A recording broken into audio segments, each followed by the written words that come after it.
Asamblea, reanudamos la sesión. La primera propuesta del orden del día está presentada por el Grupo Ciudadanos relativa a criterios sobre los planes de empleo. Tiene la palabra el señor portavoz del Grupo Ciudadanos. Gracias, señora vicepresidente.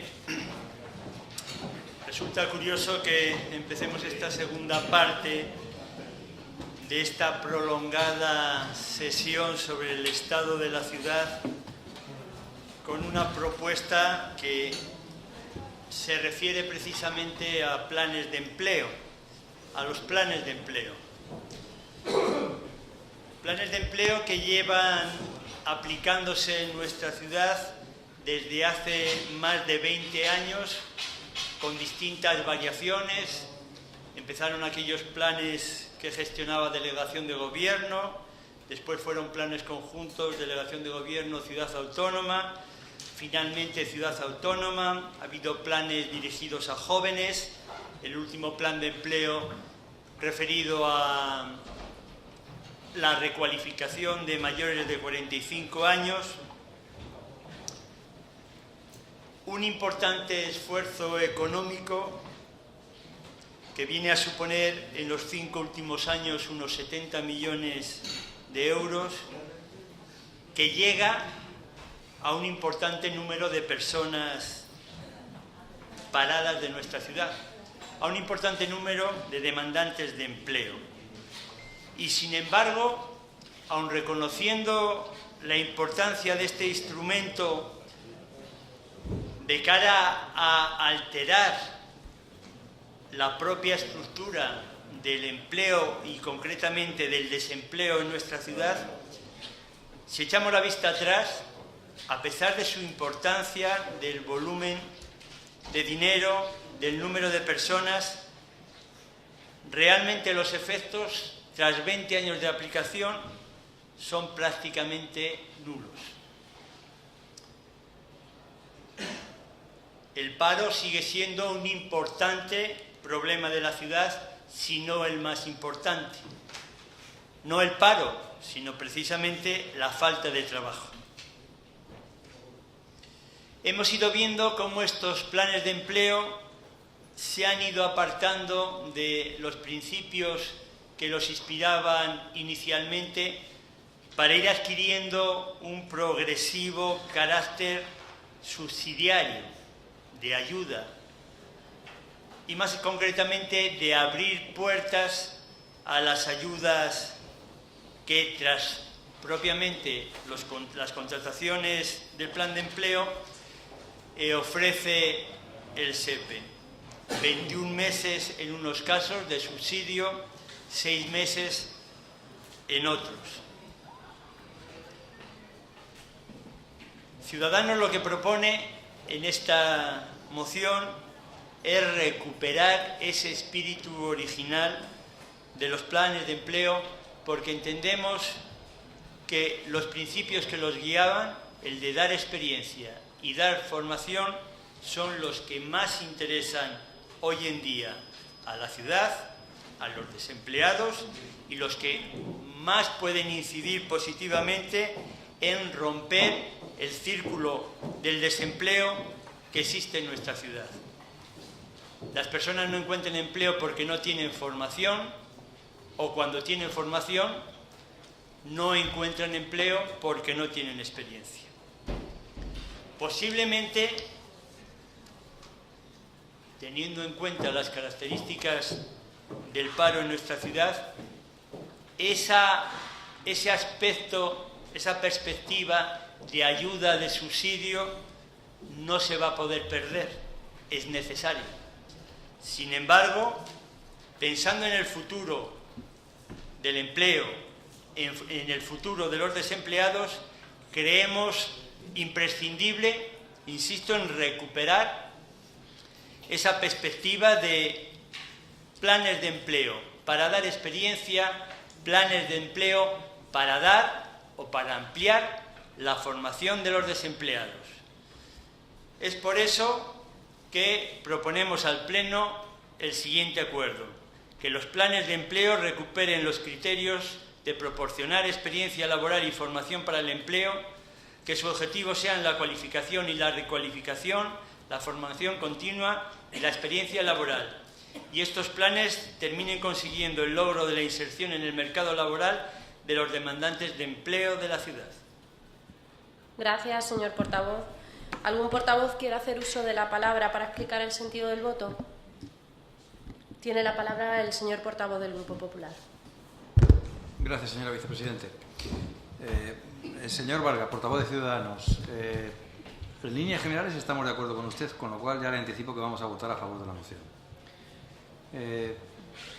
Ahora bien, yo creo que está bastante analizada y me sorprende que votemos a favor, señor Mas. ¿Sí? Vale. Pues nada, ustedes se van a sorprender permanentemente. Está bastante bien analizada, yo creo que la estratificación social de la ciudad. Yo, en los breves minutos que he tenido para poder intervenir, porque decía el señor portavoz del PSOE que él era el último que intervenía, y eso que él es muy democrático. No, el último era yo. He tenido menos tiempo porque lo han consumido otros, en ese respeto democrático que nos han querido enseñar. Pero quiero decirle que está bastante bien analizada la estratificación social de la ciudad. Hay personas en Ceuta que por la edad que tienen difícilmente pueden adquirir ya una formación para el empleo. Estamos hablando de un colectivo, sí, que a partir de los... Sí, difícilmente, porque, mire, cuando se cumple una cierta edad y no se tiene una formación ni mínimamente básica, ya es difícil. Y usted, que es del mundo de la educación, aunque sea en el ámbito administrativo, pero algo le sonará. Es difícil, al final, conseguir eso que usted llama recualificación y adaptación. Es difícil. Por lo tanto, los planes de empleo tienen que tener también, para determinados colectivos de Ceuta, un carácter, pues no sé, si quiere usted llámele social. Pero en el fondo de la cuestión estamos de acuerdo. Es verdad que hay una inversión, una solidaridad del conjunto de los españoles, porque la ciudad de Ceuta aquí actúa simplemente como gestor de unos fondos que vienen aportados por el Estado y, por lo tanto, el conjunto de los españoles son solidarios con las diferentes generaciones de ceutíes que tienen en este momento problemas para la inserción laboral y, por lo tanto, me parece extraordinariamente bien el enfoque que usted plantea y que, por otra parte, coincide con el enfoque, en este sentido, que tiene la consejería que dirige el empleo. Y es decir, nosotros vamos a ayudarles, vamos a poner todos los españoles un granito de arena para que usted pueda tener una primera experiencia laboral, probablemente, para que usted pueda tener una experiencia laboral, pero lógicamente usted también tiene que poner de su parte un esfuerzo en seguir formándose y en seguir preparándose ante una sociedad que cada vez es más competitiva. Por lo tanto, no pudiendo estar más de acuerdo con esto, ya le anuncio que nosotros vamos a votar que sí y que seguiremos esas orientaciones, porque al fin y al cabo esta es una moción de orientación política, seguiremos esas orientaciones, ya las estamos siguiendo, pero las seguiremos para los futuros planes de empleo, insisto, teniendo en cuenta que hay también un perfil de personas en Ceuta de difícil empleabilidad, de difícil recualificación y para los que tenemos que tener también alguna solución, aunque sea paliativa. Muchas gracias. Gracias, señor portavoz. Sometemos la propuesta a votación. ¿Votos a favor?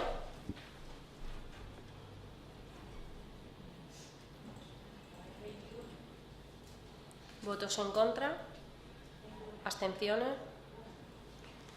La siguiente propuesta está presentada por el Grupo MDIC, relativa a proyecto de construcción de 500 viviendas de protección oficial. Tiene la palabra la señora portavoz del Grupo MDIC. Muchas gracias, señora Salcedo. Efectivamente, esa es la primera de las dos propuestas que trae nuestro Grupo Municipal esta tarde. Es una obviedad que el principal problema en esta ciudad después del desempleo es la falta de vivienda. Hemos hablado de ello en la primera parte de este debate del estado de la ciudad. Esta mañana hemos expuesto la desesperación de muchísimas familias en Ceuta por no contar con una vivienda. Saben ustedes perfectamente de primera mano que son miles las familias de esta ciudad que están esperando en las listas de Envicesa que se les dé una oportunidad para poder acceder a un derecho reconocido en la Constitución. un derecho constitucional que se ve cercenado, desgraciadamente, ante la falta de una política de construcción de viviendas, ni de protección oficial, ni de precio tasado, ni libre. Por eso les afeábamos esta mañana que en sus presupuestos no se ha puesto ni un solo euro a la construcción de vivienda. El constante retraso, por otro lado, en la aprobación del Plan General de Ordenación Urbana tampoco ayuda a solucionar este gravísimo problema, puesto que los promotores paralizan las inversiones hasta que tengan la seguridad jurídica que les da el PGO. Desde nuestro grupo municipal entendemos que la Administración local, que esta Administración local debe actuar, tiene la obligación de ello, para solventar este problema. No podemos estar esperando al Estado, definitivamente, no podemos depender de un plan de vivienda de un Gobierno central que está más por la labor de apoyar un mercado de alquiler como objetivo que el de la construcción, solución que no se adapta a la situación de Ceuta, puesto que para fomentar el alquiler en nuestra ciudad es necesario antes tener un parque de viviendas, que sí existen en muchas otras ciudades españolas, pero que en nuestra ciudad, como todos sabemos, es inexistente. Por este motivo, nuestro grupo municipal entiende que para poder solventar este grave problema de la falta de vivienda, este ayuntamiento, dentro de las competencias que sí que tenemos y de las capacidades que también tenemos, debería proceder a realizar un plan de construcción de viviendas que permita cada 4 años la entrega de un mínimo de 500 viviendas. Por los motivos que acabo de exponer, porque creo que es palmaria la necesidad de vivienda en nuestra ciudad, es por lo que solicitamos a este Pleno a que se apruebe la realización de un proyecto de construcción de 500 viviendas de protección oficial cada 4 años y que se potencie, por otro lado, el mercado privado con el apoyo de la construcción de vivienda a precio tasado que permitan ir progresivamente en la solución al grave problema del acceso a la vivienda que tenemos en Ceuta. Muchas gracias. Muchas gracias, señora portavoz. ¿Algún portavoz quiere hacer uso de la palabra para explicar el sentido del voto? Tiene la palabra el señor Carreira. Gracias, señora vicepresidente. Bien, ya veo que no está usted de acuerdo con la orientación que tiene el Gobierno de Ceuta, de común acuerdo con el Gobierno de España, de promover la construcción de viviendas en régimen de alquiler. Lo ha dicho claramente, ¿no? Bueno, nosotros creemos que en España existe una tradición de la vivienda en propiedad y en Europa existe una tradición de la vivienda en alquiler. Es verdad que pasa que tener un parque de viviendas, es evidente. Bueno, pero ese parque de viviendas se puede construir también. Bien, pero usted no habla del régimen de alquiler, de hecho, en cierto modo lo está rechazando, ¿no? Bueno, yo lo que quiero decirle es que las conversaciones que se están manteniendo en estos momentos entre los responsables de la ciudad y los responsables del Ministerio competente, pues se ha adelantado ya la posibilidad de ofrecer para promociones de viviendas las parcelas propiedad de la entidad estatal SEPES. O sea, tenga usted en cuenta que en Ceuta uno de los grandes problemas es el suelo, ¿no? Claro, sí. Ya sabe usted que poco podemos hacer en un suelo que no es nuestro. Pero el SEPES tiene suelo, al objeto de que también el mercado privado pueda promocionar la construcción de viviendas públicas. No tiene por qué todo ser promovido desde la administración pública. Lo que hay que poner es suelo a disposición de la causa. Y en este sentido, el consejero de Fomento está manteniendo reuniones con el Ministerio competente, que es el de Fomento, precisamente para que estas parcelas, propiedad de la entidad estatal SEPES, se puedan poner al servicio del mercado privado para la construcción de viviendas públicas. Bien, en estos años lo que hemos estado haciendo fundamentalmente como consecuencia de la crisis económica, bueno, pues es mantener un régimen de mantenimiento de nuestro propio parque de viviendas mediante la renovación de las mismas, regeneración y rehabilitación y al mismo tiempo lo que hemos podido hacer en materia de nuevas viviendas, pero para su arrendamiento al objeto de facilitar el acceso a sectores y segmentos más sensibles de la población desde el punto de vista social. Creemos que la tramitación y aprobación del nuevo documento del Plan General, que ya ha dicho el presidente que quiere y desea, y creemos todos que se puede aprobar antes de que termine esta legislatura, pues tiene como objetivo, entre otras cosas, generar condiciones que propicien la promoción y la construcción privada de viviendas, tanto en régimen libre como de protección pública. Porque hay parcelas, como todos ustedes saben también, y algunas no muy lejanas, también por aquí, por la zona, que está calificadas en régimen de protección público. De tal manera que se garantice una oferta suficiente y una mayor competencia a la hora de fijar los precios. Seguimos también con el objetivo de seguir fomentando la rehabilitación de aquellas viviendas ya construidas. Bueno, por lo tanto, quiero decirle que en los dos sentidos la orientación del Gobierno está claramente fijada. Es decir, utilizar el suelo estatal para ponerlo en el mercado y que se puedan hacer viviendas de protección pública, que ese es el trabajo que tiene encomendado el consejero de Fomento y que creo que va por buen camino. Y el siguiente es la utilización del Plan General como herramienta para conseguir que haya promociones tanto de vivienda libre como de vivienda protegida. Ahora, la moción que usted presenta está demasiado tasada, tiene poco de orientación política, ¿no? Está diciéndonos que hagamos 500 claramente en este periodo. Entonces, quiero decirle, en ese sentido, nosotros no podemos adquirir ese compromiso. Adquirimos los compromisos que yo le acabo de contar, pero no podemos votarle a favor de su moción. Muchas gracias, señor Carreira. Sometemos la propuesta a votación. ¿Votos a favor?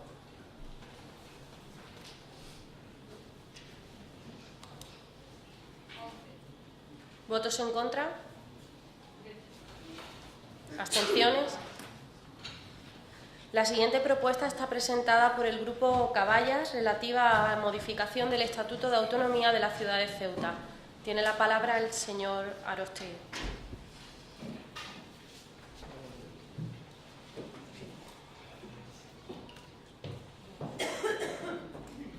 Buenas tardes a todos y a todas.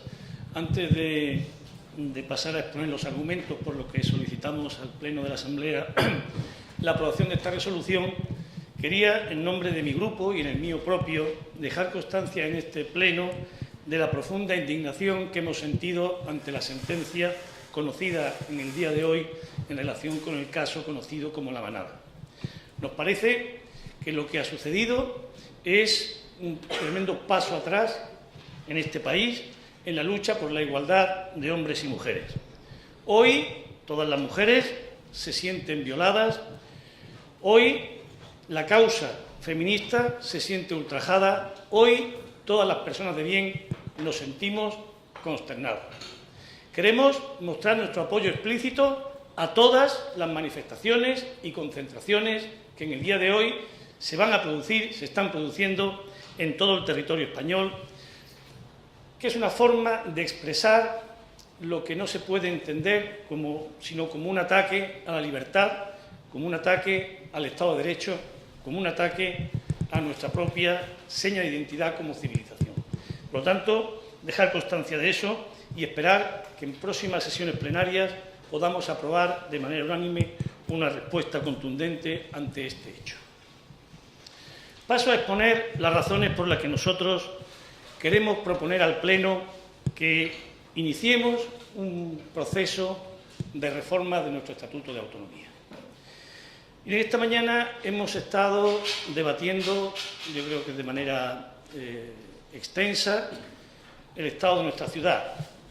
Un debate que siempre es difícil de acotar o concretar, porque se debate de todo al mismo tiempo, en el espacio, en las materias. Pero yo sí quiero decir hoy, lo que no hay o no debe haber duda es de que Ceuta está tremendamente preocupada. El estado de ánimo, más allá de cifras o de argumentos, es en estos momentos el de una ciudad abatida, el de una ciudad preocupada, y nosotros nos sentimos también preocupados. No hay que hacer muchas investigaciones, no hay que profundizar en muchos argumentos, basta con salir a la calle, basta con ver la mirada de la gente y hay desesperanza, hay preocupación. Y nosotros creemos que llega un momento en el que la actividad política carece de sentido si no somos capaces de entender cuál es realmente realmente el núcleo de la preocupación ciudadana, y con ello quiero decir cuáles son las razones por las que esta ciudad ha entrado en una dinámica tan negativa.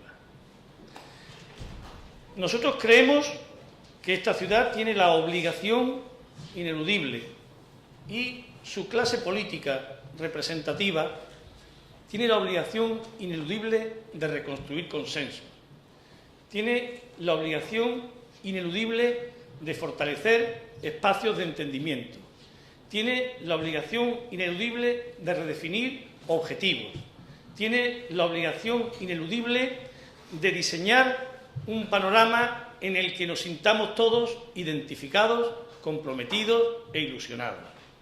Y esto hoy está muy lejos de la realidad.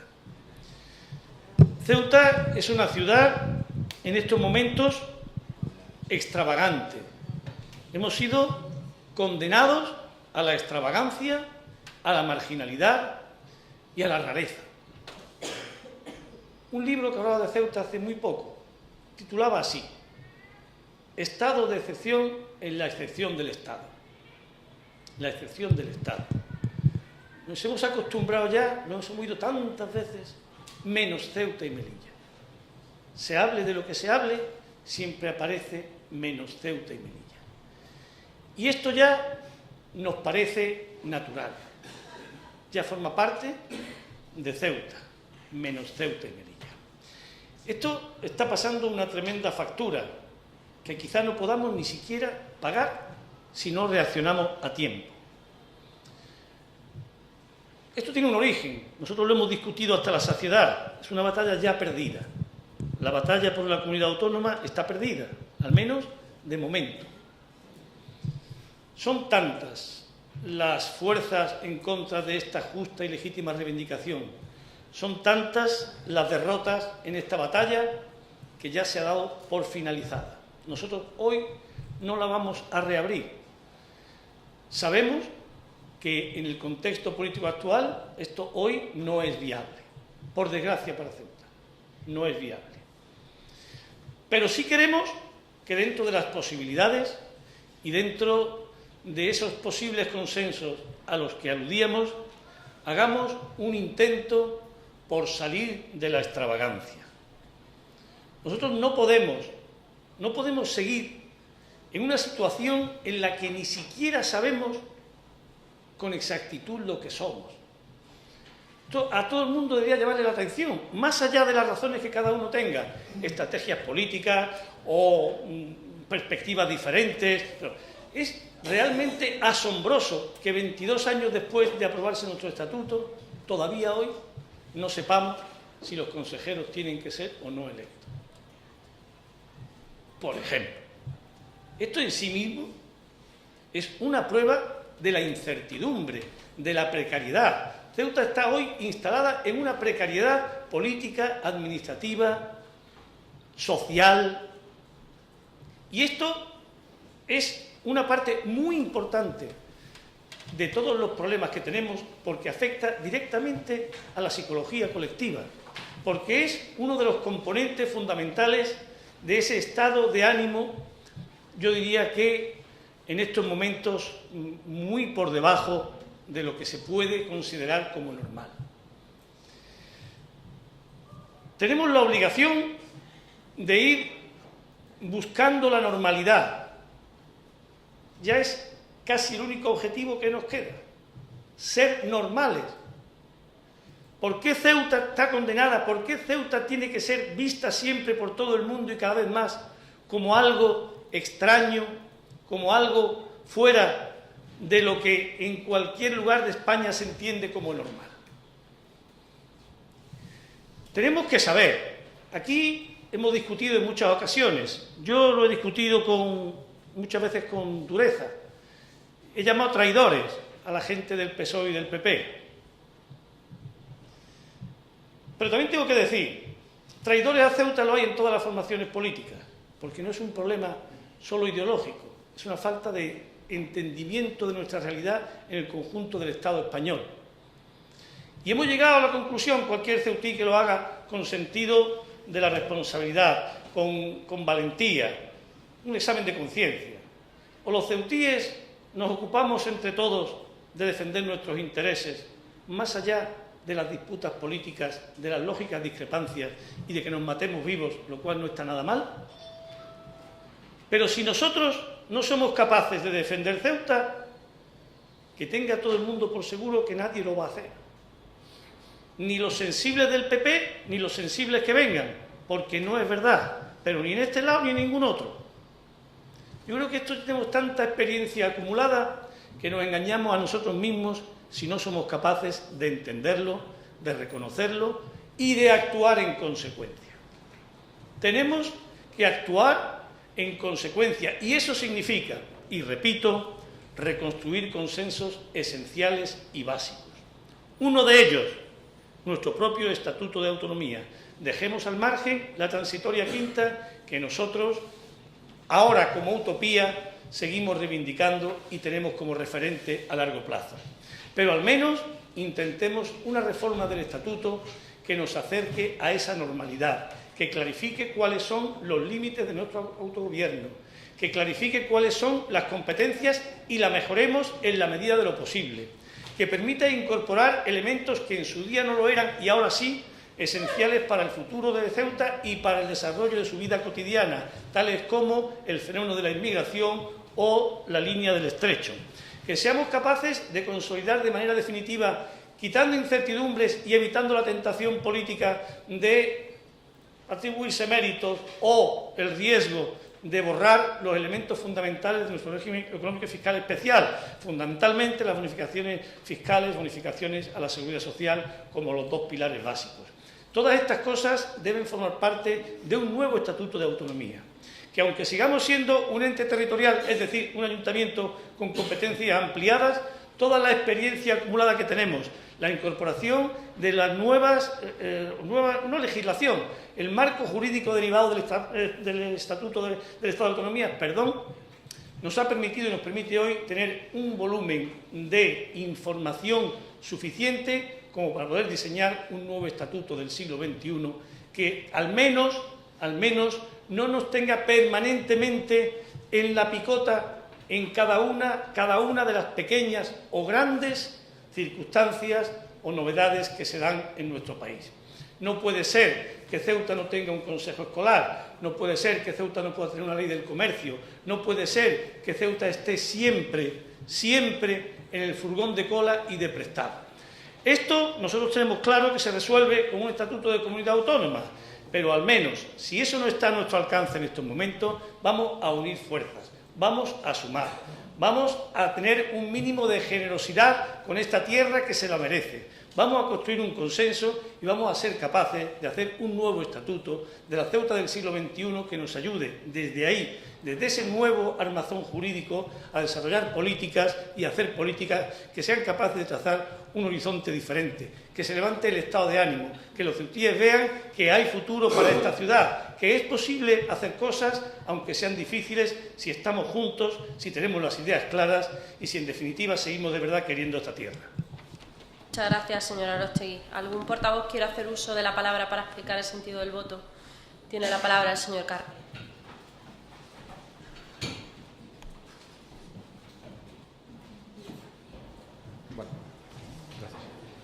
Bueno, señor Arostegui, primero, gracias por apelar a consensos básicos. No esperaba menos de usted. Quiero decir que yo soy una persona que lleva tiempo en política, pero también lleva mucho tiempo observando la política. Y siempre le he considerado que usted una persona que ha buscado consensos básicos en los temas esenciales. Y hoy lo ha hecho. Hoy no ha venido a acusar a nadie de nada, sino ha venido a buscar un fondo común, un pozo común, que pueda servir para que esta ciudad avance. Es muy de agradecer, sobre todo cuando se está en la oposición, el que plantee usted este asunto en este sentido. No debo hablar en singular. Sería por mi parte demasiado poco adecuado. Estamos completamente de acuerdo.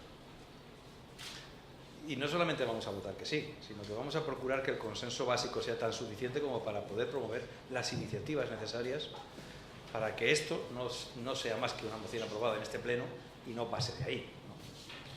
Porque es verdad, muy a pesar nuestro, es verdad que se necesita una clarificación de nuestro régimen de autogobierno. Digo muy a pesar nuestro, perdónenme, me está sonando el teléfono inmediatamente.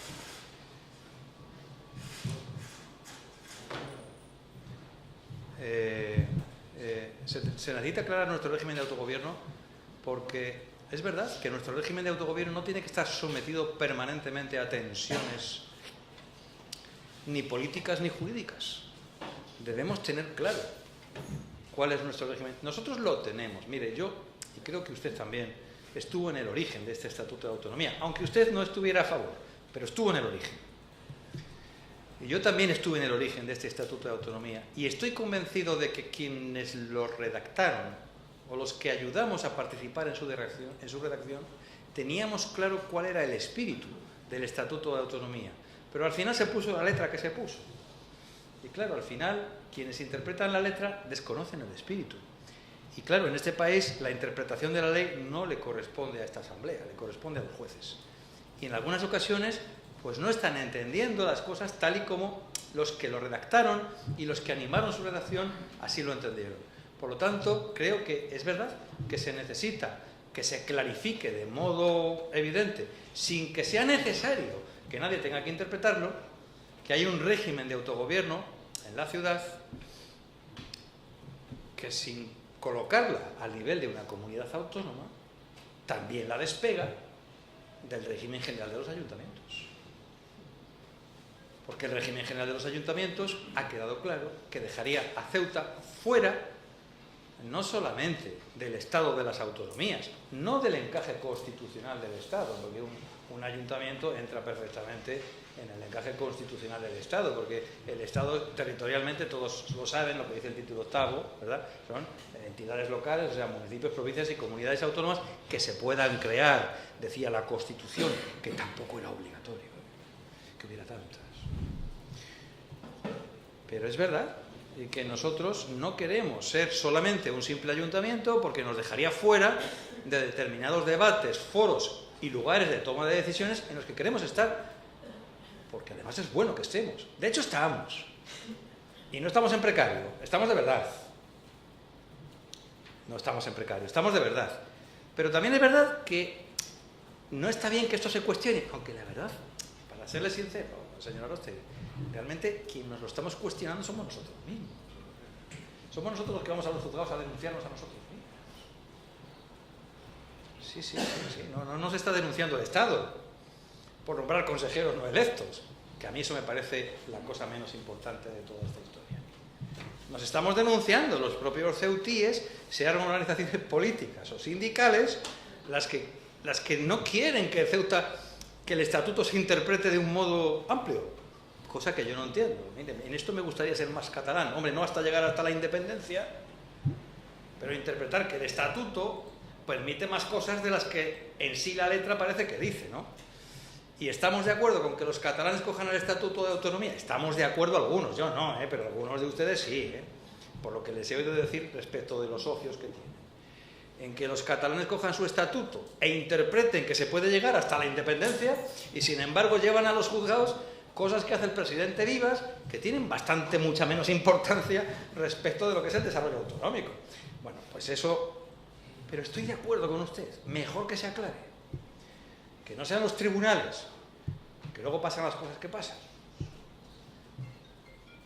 Yo quiero decirle que nosotros, atendiendo a lo que usted ha dicho al principio, confiamos en la Administración de Justicia, tanto en la interpretación del Estatuto de Autonomía como en que se haga justicia a esa mujer en comuna.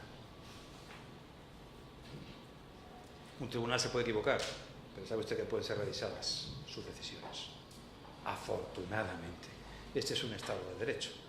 Por lo tanto, esto no se va a resolver con manifestaciones, se va a resolver con confianza en el Estado de Derecho. Y si esa manada actuó contra la ley, acabará siendo condenada. España es un Estado de Derecho, confiemos en el Estado de Derecho. Pero no solamente que se clarifique nuestro régimen de autogobierno, también es verdad que hace falta delimitar claramente cuáles son nuestras competencias y el alcance de las mismas. No solamente cuáles son, parece que el estatuto deja claro cuáles son, pero lo del alcance de las mismas, eso de administración, inspección y sanción, además de la potestad normativa reglamentaria en los términos que establezca la legislación general del Estado, vaya rollo que les estoy soltando, ¿no? Pero es lo que dice el estatuto, ¿no? Es una cosa como que no entiende nadie muy bien, ni siquiera nuestros propios funcionarios.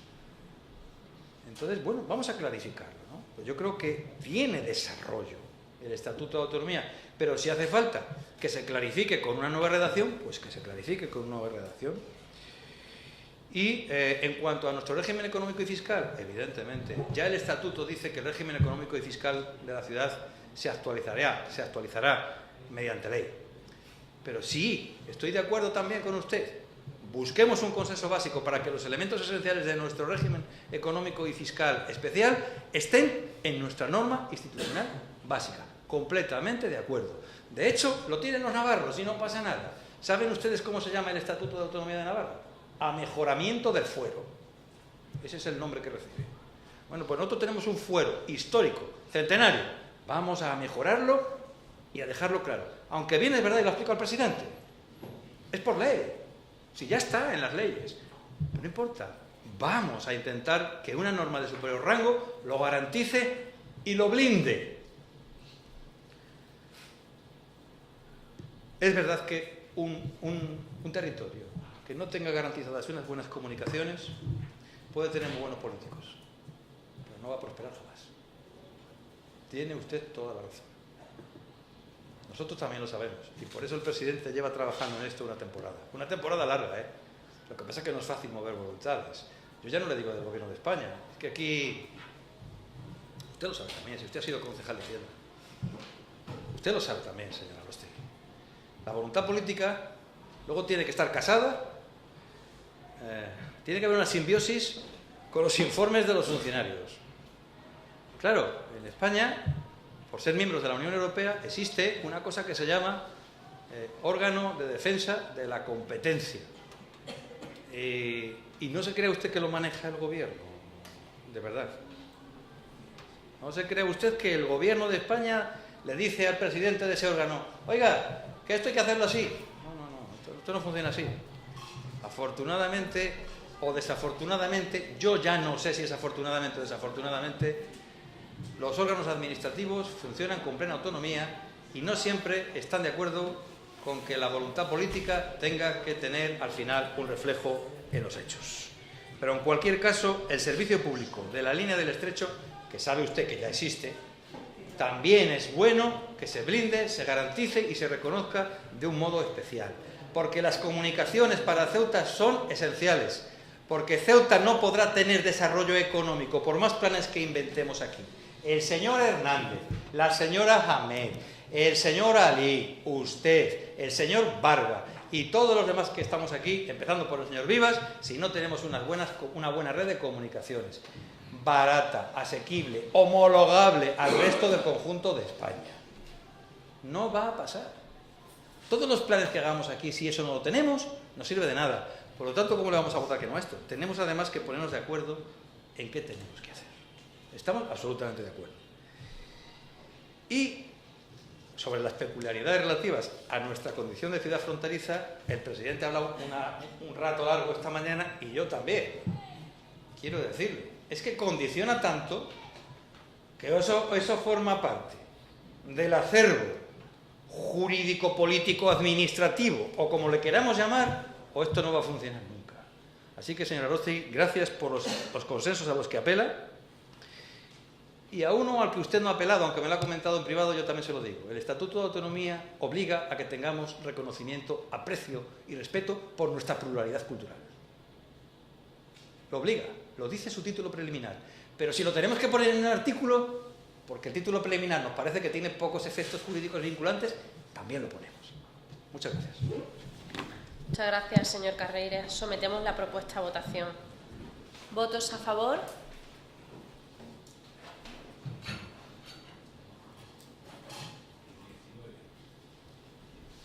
¿Votos en contra? ¿Abstenciones? La siguiente propuesta está presentada por el Grupo Parlamentario Socialista relativa a la realización de campañas de captación de inversiones para la ciudad. Tiene la palabra el señor portavoz del Grupo Parlamentario Socialista. Buenas tardes. Muchas gracias, señora vicepresidenta. Sí, esta es la primera de nuestras dos resoluciones que presentamos a este debate del estado de la ciudad. Dos propuestas que presentamos que, por supuesto, son dos más dentro de las muchas que venimos presentando desde el comienzo de la legislatura. El Grupo Parlamentario Socialista es muy sensible con la situación económica que estamos padeciendo en nuestra ciudad en los últimos tiempos. No en vano, esta mañana se ha hablado mucho aquí sobre cuál es esa situación económica, cuáles son las repercusiones desfavorables que tiene en la ciudad, y entre todos debemos de buscar un consenso para paliar en la medida de nuestras posibilidades esa situación innegable, difícil, complicada que se presenta económicamente en la ciudad. A nadie le extraña que aquí se hayan hablado de indicadores en cuanto a desempleo, en cuanto a crecimiento del PIB, que no son los deseables en esta ciudad. Hoy mismo han salido una estadística de la oficina de la Unión Europea, Eurostat, donde dicen que Ceuta, de 275 regiones europeas, es la segunda que presenta mayor tasa de paro. Eso no lo dice el Partido Socialista, lo dice Eurostat. También nos encontramos en los primeros puestos del ranking de esas 275 regiones en tasa de paro juvenil. Por tanto, yo creo que más que nunca se hace necesaria la apuesta decidida por el desarrollo económico en nuestra ciudad. A nadie se le escapa la necesidad de fomentar, estimular la captación de inversiones para Ceuta. Entendemos que hay sectores de actividad que son muy atractivos y que hay que apostar, y todos debemos de estar de acuerdo, entre ellos el turismo, la actividad comercial, determinados tipos de servicios, también actividades relacionadas con tecnologías. Tenemos que apostar por el sector de las empresas de alta tecnología, o al menos media-alta tecnología. Creemos que sería un revulsivo muy importante que necesita la ciudad y que requiere ahora mismo esa llegada de inversión privada. Pero para ello necesitamos aunar esfuerzos. ¿Para qué? Para contar entre todos cuáles son las ventajas competitivas que tiene nuestro régimen económico y fiscal, y que así podamos invitar a nuevos empresarios a invertir en nuestra ciudad. Sí, es cierto que durante los últimos años han estado llegando a nuestra querida Ceuta numerosos establecimientos, distintas marcas comerciales, franquicias que han apostado por Ceuta. Pero sí, también hay que decir, y lo hemos anunciado esta mañana, que se está produciendo una cierta fuga de este tipo de empresas que llegaron en su momento. Desde el Grupo Parlamentario Socialista no nos cabe duda que estamos deseosos a que se produzca, insisto, un desarrollo económico para nuestra ciudad. Somos conscientes que en el contexto actual resulta o puede resultar difícil que vengan a Ceuta a implantarse nuevas empresas. En primer lugar, y se ha puesto aquí en el debate de esta mañana sobre la mesa, el caos fronterizo que padecemos. Lógicamente, eso repercute de cara a conseguir un estímulo a que venga esa iniciativa privada. Pero nosotros, desde luego, no renunciamos de ninguna de las maneras, y creemos que ningún grupo político lo puede hacer, a apostar por nuestra ciudad y a que se active la economía de Ceuta. La actual situación del mercado a nivel nacional, en el que se encuentra en una etapa de crecimiento económico, que nosotros no podemos quedarnos atrás, aunque sí hemos dicho esta mañana que el crecimiento en Ceuta es inferior a la media nacional, es un crecimiento pírrico del 2%, pero por eso tenemos que realizar una política de captación activa de inversiones. Tenemos que tener todos una actitud proactiva, todos los agentes sociales y económicos, todos los partidos políticos que configuramos el arco parlamentario de esta Asamblea. Por tanto, debemos realizar una campaña activa de captación de inversiones incidiendo especialmente en los sectores en los que podemos ser más competitivos, como comercio, servicios varios, turismo, empresas de alta media tecnología, como hemos dicho anteriormente, pero necesitamos el consenso, el trabajo de todos los grupos políticos de esta Asamblea, insisto, de los agentes económicos, de los agentes sociales implicados, a los que debemos hacer partícipes o copartícipes de actuaciones a realizar que beneficien, en definitiva, a mejorar las condiciones de vida de todos los ciudadanos de Ceuta. Por tanto, proponemos a este Pleno de la Asamblea la adopción del siguiente acuerdo: realizar una campaña de captación de inversiones a nivel de toda España mediante contactos y reuniones formales con las distintas comunidades autónomas, las asociaciones empresariales y principales empresas de cada región para hacerles llegar las ventajas de invertir en Ceuta y nos comprometamos, los distintos grupos políticos presentes en esta Asamblea, a favorecer, dentro de nuestras áreas de influencia y de una forma activa y dinámica, los contactos y el acercamiento de inversiones a nuestra ciudad. Gracias. Gracias, señor portavoz. ¿Algún portavoz quiere hacer uso de la palabra para explicar el sentido del voto? Tiene la palabra el señor Varga. Me va a permitir el Grupo Socialista que incorpore a su propuesta una pequeña petición que en algún momento ha hecho el Grupo Ciudadanos y algún grupo más de esta Asamblea, pero que va en la misma línea y formaría parte, digamos, de la contribución que nos pide el propio Grupo Socialista a este fomento de la inversión en nuestra ciudad.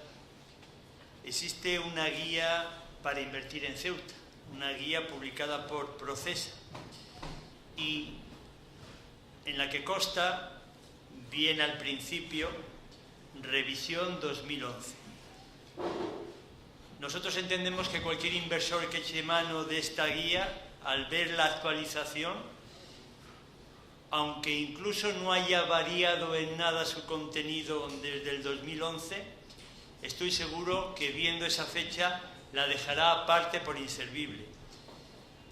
Y parece que no hay manera de que Procesa, de que el Gobierno revise o impulse la revisión de esta guía, que me parece, precisamente por estar a disposición de cualquier interesado en Internet, puede ser el primer peldaño para acercarse a nuestra ciudad. Por eso, ya digo, yo pido al Grupo Socialista que me permita incorporar esta pequeña petición que dirigimos al Gobierno de que se revise de una vez esta guía y se actualice, evidentemente, a fecha 2018. Muchas gracias. Tiene la palabra el señor Hernández. Gracias, señora vicepresidenta. Gracias, señor Varga, por su espíritu constructivo de aportar en un sentido positivo para enriquecer la propuesta del Grupo Parlamentario Socialista. Pero, a honor de la verdad, le tengo que decir, señor Varga, que esta propuesta de guía para invertir en Ceuta ya se ha traído aquí a este pleno de la Asamblea, ya se ha abundado, se ha hablado sobre ella y los grupos políticos se han manifestado al respecto. No creo necesario incorporar, abundar más en nuestra propuesta porque es clara y definitiva en lo que se presenta aquí. Le agradecemos su aportación, pero entendemos que ya lo que usted ha dicho está suficientemente debatido, se ha propuesto en la Asamblea y los grupos políticos se ha pronunciado. Por tanto, creemos que nuestra propuesta es lo suficientemente sólida, contundente, para que se pronuncien los distintos grupos de la Asamblea y también le pediría a usted el voto afirmativo a la misma. Muchas gracias. Muchas gracias, señor Hernández. Tiene la palabra el señor Carreira. Pues muchas gracias, señora vicepresidente. Nosotros estamos de acuerdo con la propuesta que plantea el Grupo Socialista. Yo no llevo la cuenta de las franquicias que hay instaladas en Ceuta, el señor Viva sí, pero no recuerdo el número que ha dicho. 40. El señor Hernández dice que están entrando en una pequeña depresión. Bueno, sí, algunas están planteándose. Sí, lo he dicho así. Bueno, yo espero que seamos entre todos capaces de seguir generando un clima de confianza. Me gusta mucho, además, el propósito de la moción en el que no solamente le dice al Gobierno que lo haga, sino que se comprometen ustedes también a ejercer su influencia, que tienen y mucha, y piden a los demás grupos que también la tengan, que también hagan exactamente lo mismo. Nosotros lo vamos a seguir haciendo. El presidente, los miembros del gobierno, sobre todo los que tienen competencias más directas con el desarrollo económico, es decir, la Sociedad de Fomento Procesa, servicios turísticos. Estamos en permanente contacto con agentes económicos de los sectores productivos que le pueden a Ceuta interesar. Las nuevas tecnologías son un filón que yo creo que en Ceuta puede además tener un componente de creación de empleo extraordinaria, porque además, quiero decirle, efectivamente, no todo el mundo tiene por qué ser ingeniero superior informático. Hay personas que con una formación muy básica pueden adquirir experiencia en materia de programación y tener un acceso a un empleo muy rápido. Sí, sí, muy rápido. Y además, en Ceuta hay mucho talento. Probablemente nuestros jóvenes no tengan, o todos nuestros jóvenes no tengan mucha formación por aquello del fracaso escolar, pero no les falta talento. Talento no les falta. Si encuentran la manera de satisfacer una expectativa de vida y además algo que les guste, estoy absolutamente convencido de que podemos encontrar una salida profesional para muchos jóvenes de Ceuta. Yo creo que tenemos que hacer entre todos, quien tenga más influencia que ponga más, quien tenga menos influencia que ponga menos, pero entre todos tenemos que hacer un esfuerzo por atraer empresas tecnológicas que sean capaces no solamente de producir herramientas informáticas, que hoy saben ustedes que se producen como churros, sino también de dar una formación rápida, sencilla, y que además no sea necesario que previamente las personas que la reciban tengan una formación específica ni especial para conseguir que Ceuta puede ser un polo digital también, o por lo menos una sucursal de un polo digital. Seguiremos apostando también por las franquicias tradicionales, naturalmente que sí. Seguiremos impulsando en colaboración con el Gobierno de España el desbloqueo de nuestras comunicaciones, tanto desde el norte o hacia el norte como hacia el sur. Yo les quiero ser sinceros, lo del norte lo veo fácil. ¿Saben por qué lo veo fácil? Pues porque depende simplemente de un poco de dinero. Lo del sur también lo veo fácil, pero ya requiere también de voluntad política de un tercero. Ahí comprometernos, digo comprometernos, no intentarlo, intentarlo hasta la saciedad, como dice mi presidente, hasta la última gota de sudor. Pero ahí ya dependemos de terceros. Esto es como cuando uno no tiene en sus manos el permanecer en la división de honor, sino que depende de terceros. Pero en el caso de la Puerta del Norte, yo estoy seguro de que lo vamos a conseguir, porque solo es cuestión de dinero. Y se han hecho grandes inversiones en este país. Alguien ha citado hoy aquí el corredor del Mediterráneo, no recuerdo quién ha sido. Pero alguno de ustedes ha citado el corredor del Mediterráneo como uno de los grandes ejes económicos en los que la inversión es importantísima. Lo que necesita Ceuta es muchísimo menos. Es una infinitésima parte de lo que supone ese corredor. Pero para nosotros el puente, el corredor, el puente que nos une con la península es esencial. Pero tiene que ser exactamente igual, ¿eh?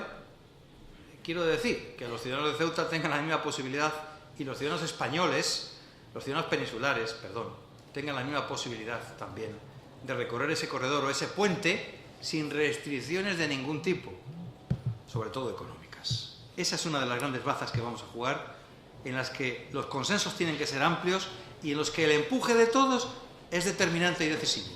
Por lo tanto, señor Hernández, gracias por su moción y que sepa que cuenta con el apoyo de este Gobierno. Gracias, señor portavoz. Sometemos la propuesta a votación. ¿Votos a favor?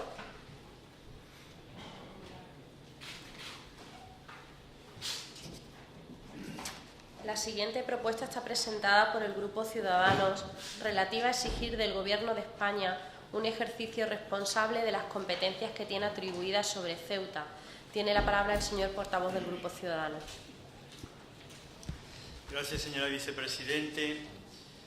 En el año 1995 se aprobó nuestro Estatuto de Autonomía y junto con el de Melilla supusimos el cierre, mal que bien, del Estado autonómico español. Es verdad que en estos 23 años que han transcurrido no se ha modificado una sola coma de nuestro Estatuto, lo cual es una anormalidad dentro del régimen general. Una vez cerrado el Estado autonómico, este ha seguido una dinámica de transferencias progresivas desde el Estado a las comunidades autónomas. Transferencias que se han hecho de forma desigual, pero no por ello se puede dejar de admitir que han supuesto una generalización del traspaso de competencias del Estado, sobre todo a nivel de gestión, a las comunidades autónomas, a todas las comunidades autónomas, salvo Ceuta y Melilla. Esto se ha traducido a nivel bien práctico en que el Estado, a partir de ese momento, se ha dedicado, porque es la competencia que detenta, a una legislación básica o una legislación marco que posteriormente desarrollan todas y cada una de las comunidades autónomas competentes, salvo Ceuta y Melilla, que no tenemos esa capacidad legislativa, que seguimos dependiendo de la legislación del Estado, que habitualmente esas leyes marco, esas leyes básicas, no desarrolla para Ceuta y Melilla. Eso por un lado. Por otro lado, no cabe duda que la generalización de las transferencias a las comunidades autónomas ha terminado modificando profundamente la estructura de los propios ministerios,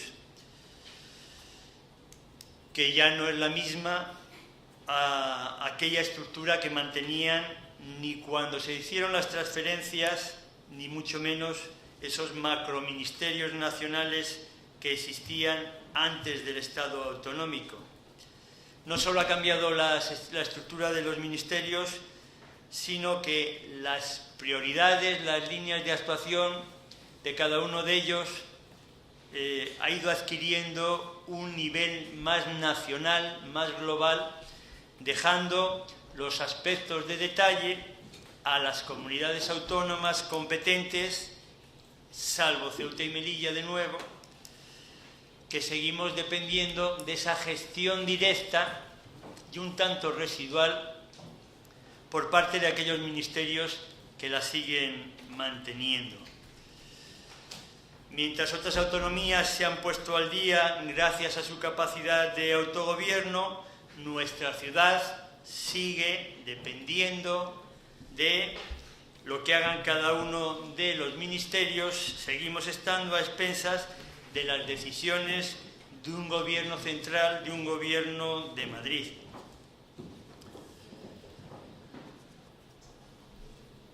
Yo quiero, por no extenderme en demasía, algo hemos hablado ya esta mañana, citar 3 ejemplos. El primero, hemos hablado de la frontera, sobre la que tiene competencias el Ministerio de Interior.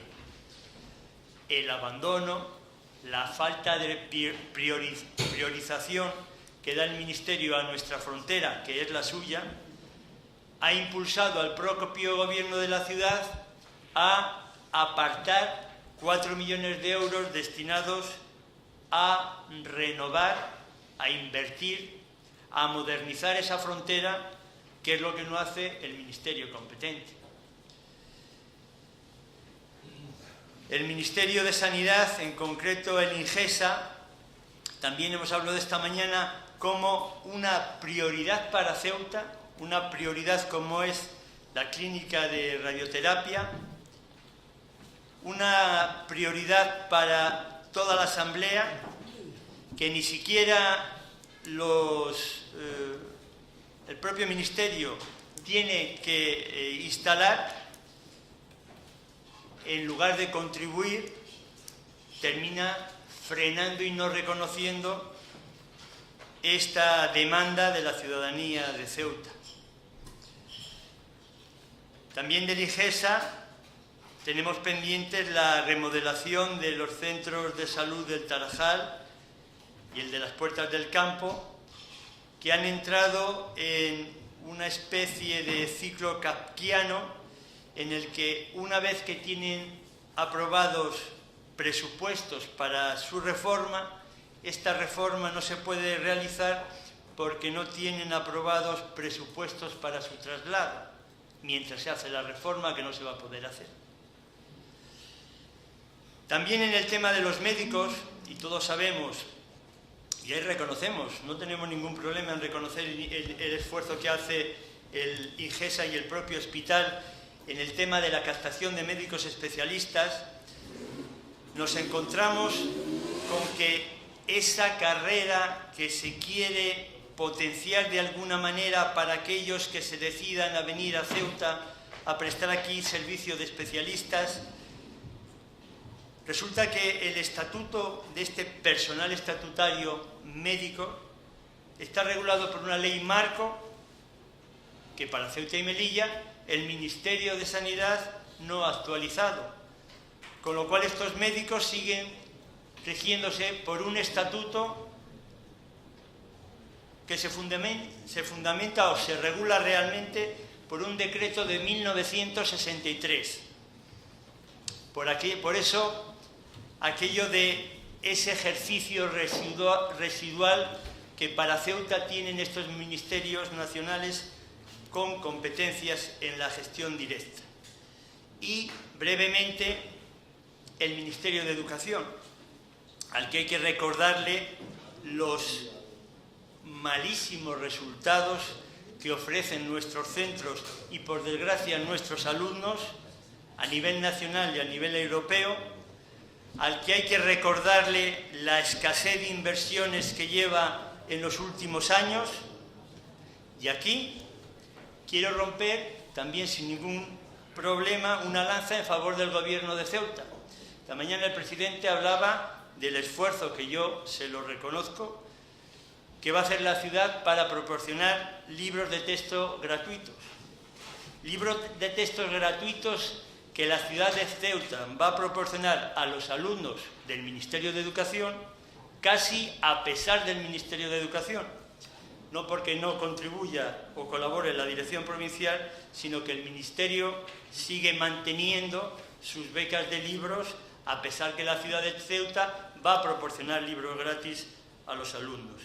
Y también en el tema de las inversiones, quiero recordar que la ciudad autónoma tiene competencias y obligación de llevar a cabo el mantenimiento y conservación de los colegios del Ministerio de Educación, que no de los institutos. Y sin embargo, podríamos decir que para paliar y en cierta medida para suplir las carencias del propio Ministerio, termina reformando la antigua Facultad de Humanidades porque el Ministerio no lo hace. Y esta mañana hablaba del José Acosta, que de nuevo la ciudad tiene que gastar dinero de su propio presupuesto porque el Ministerio no lo hace. Tenemos un ejemplo bien concreto y cercano. La retirada del tejado de Uralita del Colegio Ortega y Gasset, algo que va a hacer la ciudad, aunque bien evidente es que va más allá de su obligación de la conservación y mantenimiento de los colegios.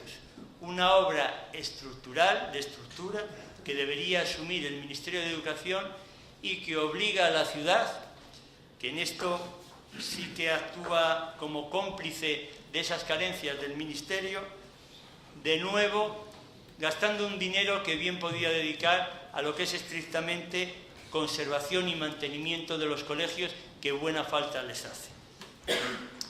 Por eso, nosotros insistimos en exigir al Gobierno de España un ejercicio responsable de las competencias que tiene atribuidas sobre Ceuta todos y cada uno de los ministerios.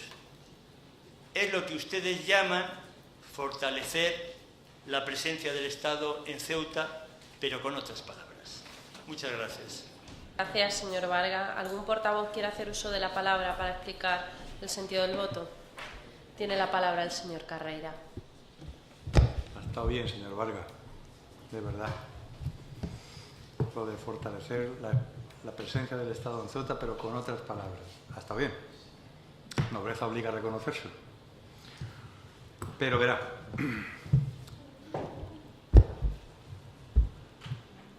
yo no me esperaba de usted un discurso tan autonomista,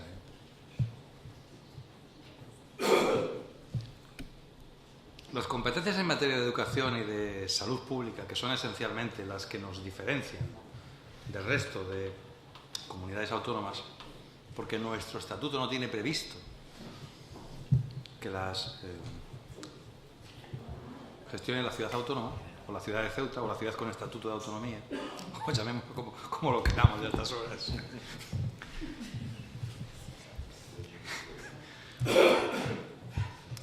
Está bien, está bien. Además, yo le he oído decir al señor Rivera, en alguna ocasión, que ese fue el mayor desastre político que ha ocurrido en este país. Transferir esas competencias a las comunidades autónomas. Por eso me parece usted un verso suelto, aunque no me suene mal.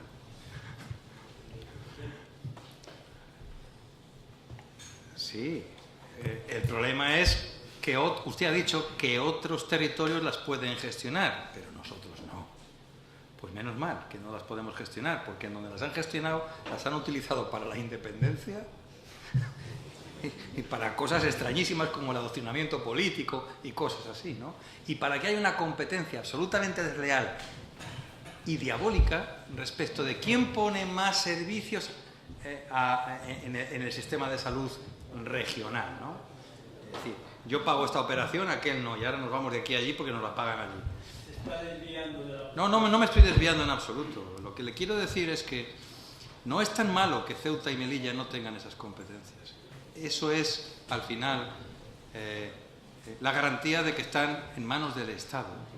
Y que están en manos del Estado significa que se pueden gestionar mejor o peor, porque las competencias en sí mismas no significan nada, sino que haya gobiernos eficaces o gobiernos ineficaces. Pero el que estén resididas en Ceuta, en el Estado, y que por lo tanto el papel del Estado en Ceuta sea fuerte, siempre será bueno para Ceuta. Aquí hace años vino Televisión Española a implantar una sede en Ceuta, ¿no? Y yo le dije al director general de Televisión Española entonces, me parece muy bien, cuanto más Estado haya en Ceuta, mejor para Ceuta. Cuanto más España haya en Ceuta, mejor para Ceuta. Y ahora usted, el discurso que trae, dice, es que resulta que están muy bien donde están, supongo yo, que están bien que estén en el Estado, pero el Estado es que las gestiona mal. O no pone suficientes recursos, o a veces la ciudad autónoma tiene que suplir determinadas carencias del Estado, como por ejemplo en materia de educación, en materia de frontera. Ha puesto varios ejemplos, ¿no? Está muy bien, si usted ha construido bien la moción, pero yo estoy con lo que ha dicho el presidente esta mañana. Es que aquí la cuestión no es que administración lo hace, la cuestión es que las cosas se hagan. El profesor Fraga inventó eso de administración única. Sí, era catedrático de Derecho Constitucional y de Derecho Político, ¿eh? No, cuando yo digo profesor, lo digo con todas las de la ley. Catedrático de Derecho Político. O sea, no se crea usted que era un charlatán de feria, ¿eh? Oiga, que yo conozco gente en esta asamblea que tiene títulos expedidos por Francisco Franco Belmonte, ¿eh?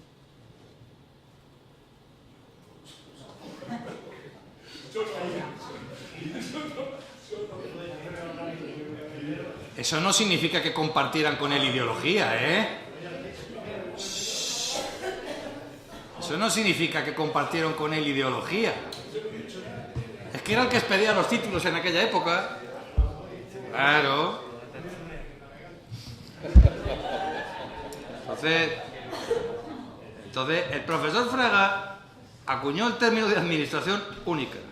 Y la administración única no es que en España solamente haya una administración. Es verdad que coexisten y conviven administraciones en un mismo territorio distintas. Pero la cuestión es que tienen que colaborar, que tienen que coadyuvar, que tienen que ponerse de acuerdo. Y la que en mejores condiciones esté en ese momento, que ponga los recursos, con independencia de quién tenga la competencia. Para eso está la figura de los convenios. Hay veces que se firman los convenios al revés. Es decir, ¿nosotros somos competentes en materia de servicios sociales? ¿Sí o no? Entiendo que sí, somos competentes. Y sin embargo el Estado nos está ayudando mediante la fórmula de un convenio. ¿Somos competentes en materia de distribución de agua para la población? Sí. Y el Estado nos está ayudando, no siempre, ¿eh? Cuando gobernaba el PSOE no nos daban los 4 millones. Pero ahora sí, 4 millones, ¿para qué? Para aliviar la factura del agua como consecuencia de que la producción del agua desalada es más cara que el agua que viene de la lluvia y se recoge en los embalses. Es decir, hay convenios de ida y vuelta. En unos pone la ciudad y en otros pone el Estado. Y luego ya se lo ha explicado el presidente esta mañana. Si es que al final está poniendo el Estado la mitad del presupuesto de la ciudad, pues tampoco está mal que en un momento determinado nosotros nos pongamos de acuerdo con el Estado para convenir y acelerar determinadas inversiones que competencialmente le corresponden al Estado. Es decir, aunque nosotros hayamos puesto en el presupuesto de la ciudad X dinero para que en la frontera pueda modernizarse desde el punto de vista tecnológico, no lo vamos a hacer nosotros, lo hará el Ministerio del Interior, con un recurso que estamos adelantando nosotros y poniendo a su disposición. Por lo tanto, no le podemos votar a favor de la propuesta. En absoluto. Es demasiado, señor Varga, créame, demasiado sencilla y demasiado, no se ofenda por lo que le voy a decir, demasiado ramplona para la inteligencia que usted atesora y por la que yo le considero. ¿Vale? Ponga usted las cosas en el momento, en el tiempo en que ocurren y entonces empezaremos todos a comprender. Esto no son matemáticas, la política no funciona así. Tenemos que estar todos de la mano, Administración General del Estado, Administración General de la Ciudad, y que el que en cada momento tenga mayor posibilidad de las cosas que la haga. Luego, evidentemente, la ejecución material la hará quien tenga la competencia. Y si hace falta reforzar los medios de la IGESA, aquí estamos. Naturalmente que sí. Y si además tenemos que discutir con técnicos de la IGESA sobre la oportunidad o conveniencia de una determinada... Porque le quiero recordar una cosa, ¿eh? Eran profesionales, no políticos, los que decían que aquí no se debía poner la clínica radiológica. Pero la oportunidad y la conveniencia no la deciden los profesionales. ¿A que no? La decidimos nosotros. Y como la oportunidad y la conveniencia parece que sí, nos parece oportuno y conveniente, nosotros somos los que le decimos, incluso a Melguizo, que no lleva razón. Y por lo tanto se hace. Y la ciudad aporta lo que tenga que aportar. Lo mismo que en educación lo hacemos. Porque existe un problema básico de raíz en Ceuta, de diferencia de capacidades de entrada de nuestros niños con los de otros sitios. Y sobre todo porque hay poder adquisitivo en muchas familias que no alcanza a poder darle a sus hijos lo que necesitan. Y nosotros no queremos premiar la falta de responsabilidad de los padres. Pero lo que no queremos es que lo paguen los hijos. Gracias, señor portavoz. Sometemos la propuesta a votación. ¿Votos a favor?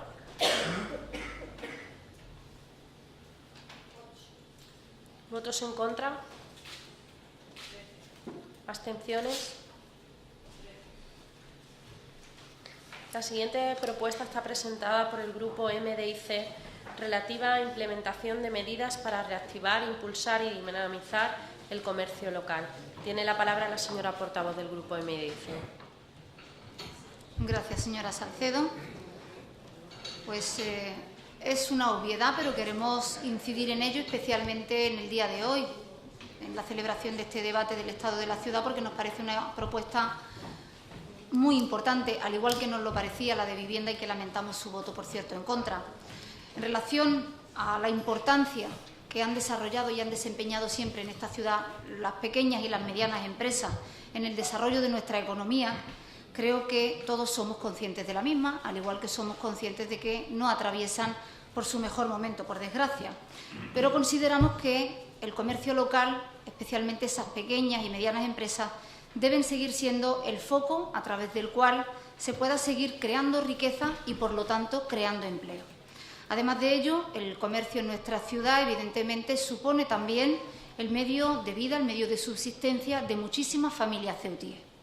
Es bastante obvio también que el comercio local, como le decía hace un momento, no pasa por sus mejores momentos por diferentes circunstancias. Una economía en recesión, unos impuestos voraces, una falta de financiación y a veces también algunas trabas burocráticas han venido impidiendo un desarrollo que facilite el crecimiento deseable de nuestra economía, permitiendo con ello crear riqueza, que genere empleo y que pueda contribuir, a fin de cuentas, a mantener la estructura de servicios de nuestra ciudad. Los negocios están subsistiendo como pueden, a pesar de la inexistencia de una política de apoyo por parte del Ejecutivo local, y consideramos que hay que ir poniendo en marcha herramientas que permitan a nuestros empresarios y empresarias continuar, ampliar o iniciar sus ideas de negocio. Sin más dilación.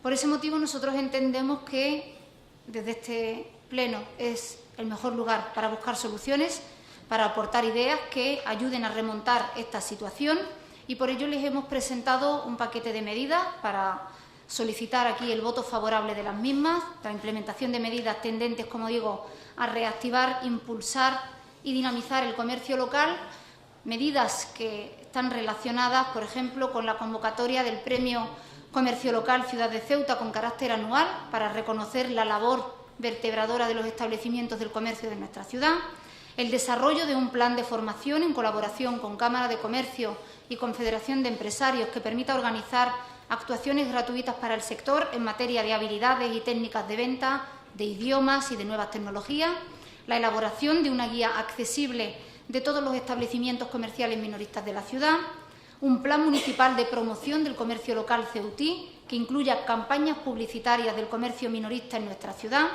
una tarjeta Hora Comerciante en la que los establecimientos minoristas que estén en zonas próximas a la zona azul solicitarían este tipo de tarjetas con un coste anual de 40 euros al año y en la que abonarían el 50% del coste del tiempo del uso de la zona de estacionamiento regulado, la gratuidad, que ya fue aprobada por este Pleno el estudio de la misma durante las 2 primeras horas de los aparcamientos dependientes de la ciudad de lunes a sábado en horarios comerciales a los clientes que muestren una factura de compra superior a los 20 euros en un mismo establecimiento, realizar actividades lúdicas muy importantes, muy necesarias y que además se ha visto que cuando se han realizado han encontrado una muy buena acogida en las calles de nuestra ciudad y con ellas permitir la atracción de clientes a los comercios de Ceuta. Crear líneas de financiación y desarrollo a través de Procesa, ya sea mediante fondos europeos, los del Plan del Comercio Minorista del Estado o como sociedad de garantía recíproca. Promocionar y apoyar a la implantación de medios de pago electrónicos en todos los comercios de nuestra ciudad para hacerles así más modernos y más competitivos. Crear una app que permita acceder a todos los usuarios que la tengan instalada en sus dispositivos Apple o Android a las ofertas de todos los establecimientos comerciales en sus respectivos barrios o en sus zonas de trabajo, poniendo así en un contacto mucho más directo y mucho más cercano al comercio con sus clientes potenciales. Diagnóstico punto de venta a través del que se analice sistemáticamente distintos aspectos del establecimiento comercial con el fin de analizar su gestión comercial, una especie de análisis DAFO con el que ver sus debilidades, sus amenazas y también sus fortalezas y sus oportunidades. Un plan tutorial del comercio, asistencia técnica en el comercio y puesta en práctica de las acciones de mejora en el punto de venta. Y en último lugar hemos incluido en este paquete de medidas talleres para la mejora en la gestión del comercio minorista con el objetivo de mejorar la capacitación de los empresarios, directivos y empleados de este comercio en la gestión de su negocio con una clara orientación hacia la mejora competitiva y la adaptación y retos a los cambios que afectan actualmente al sector. Nosotros entendemos que es un paquete de humildes medidas que, bien llevadas a cabo, pueden ayudar a nuestros pequeños y medianos empresarios y esperamos conseguir el voto favorable de todos los aquí presentes. Muchas gracias. Gracias, señora portavoz. ¿Algún portavoz quiere hacer uso de la palabra para explicar el sentido del voto? Tiene la palabra el señor Carreira. Gracias, señor vicepresidente. Bien, señora Ahmed, no es una obviedad. Usted ha dicho, es una obviedad. No, no es una obviedad, es una conveniencia lo que usted ha hecho. Está bien hecho. Y aunque las medidas sean humildes, siempre que sean tendentes a mejorar nuestro tejido productivo, son procedentes.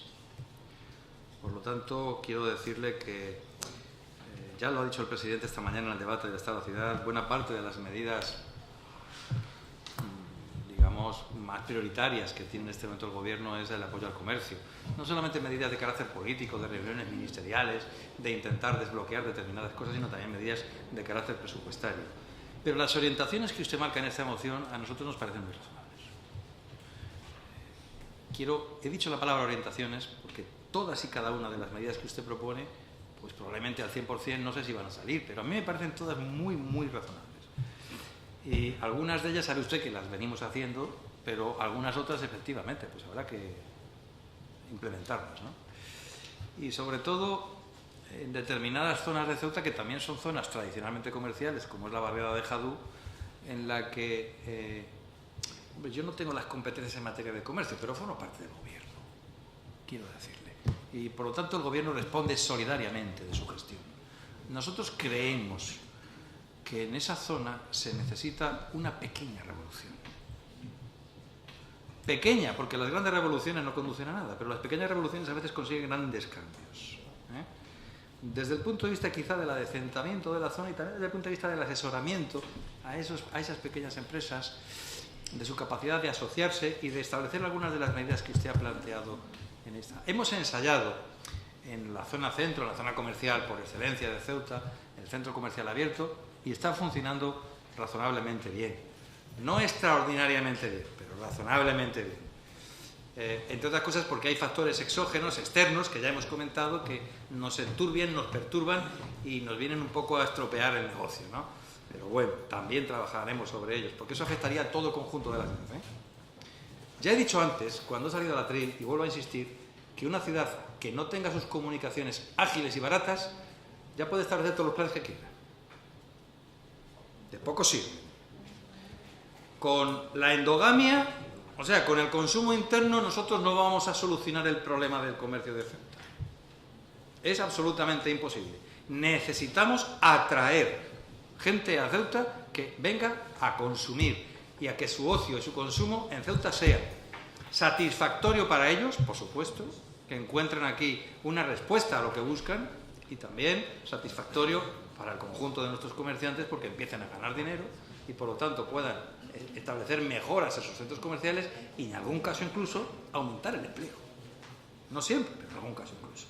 Por lo tanto vamos a apoyar decididamente esta moción, decididamente, sabiendo que esto que usted plantea es complementario, pero no menos importante, por ello, a la raíz principal del problema que hemos tratado, que es el problema de las comunicaciones. Es decir, la raíz del árbol es la que tiene que chupar la savia. Y la raíz del árbol es una Ceuta bien comunicada, por el norte y por el sur. Y a partir de ahí, el árbol tiene que dar sus frutos, que son buenos comercios, con buenas herramientas, con personas bien asesoradas, con personas competitivas, que es lo que usted está planteando, y que por lo tanto también tenemos que apoyarlo, porque si no seríamos incoherentes. Muchas gracias, señor portavoz. Sometemos la propuesta a votación. ¿Votos a favor?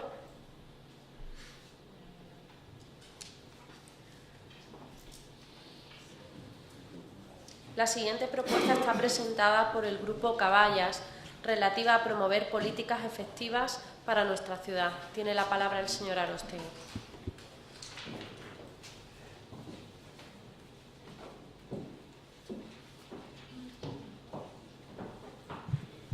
Buenas tardes otra vez.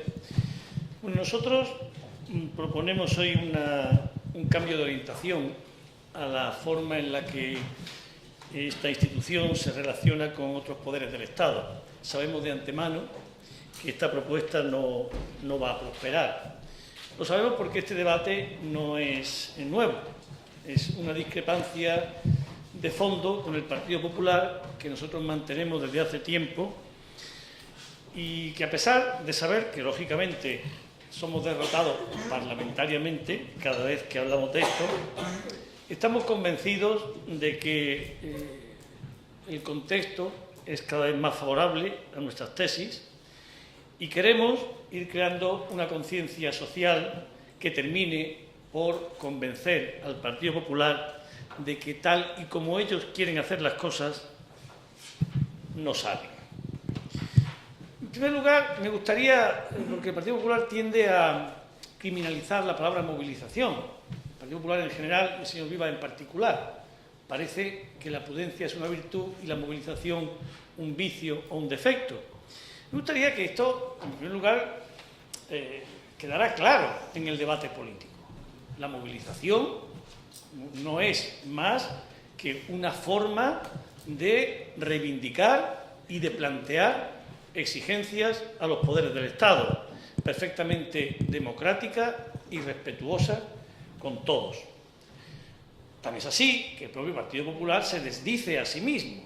Pondré ejemplos sencillos.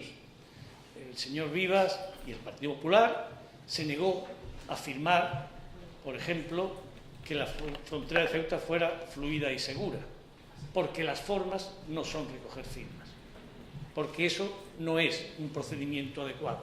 Sin embargo, muy pocas fechas después, sí valía recoger firmas para la cadena perpetua.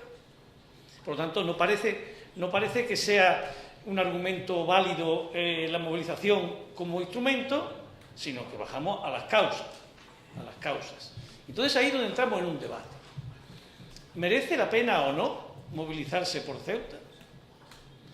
Y pondré algunos ejemplos que son fácilmente comprensibles, algunos muy cercanos, por ejemplo el de las pensiones. El señor Rajoy dijo hace muy pocos días: las pensiones no se suben porque no se puede.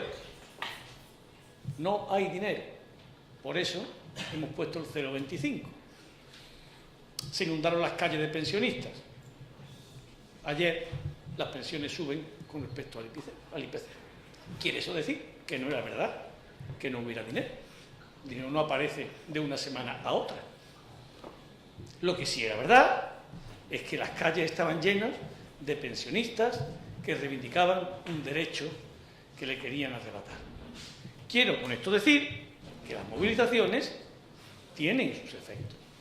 Sin ir más lejos, aquí hoy se ha hablado en diversos momentos, por diversas personas y con diversos enfoques sobre el Estatuto de Autonomía, del que nosotros somos principales críticos. Pero también les digo, y eso lo saben ustedes, si no hubiese estado el pueblo de Ceuta en la calle, no tendríamos ni siquiera ese Estatuto de Autonomía. Esto también es verdad.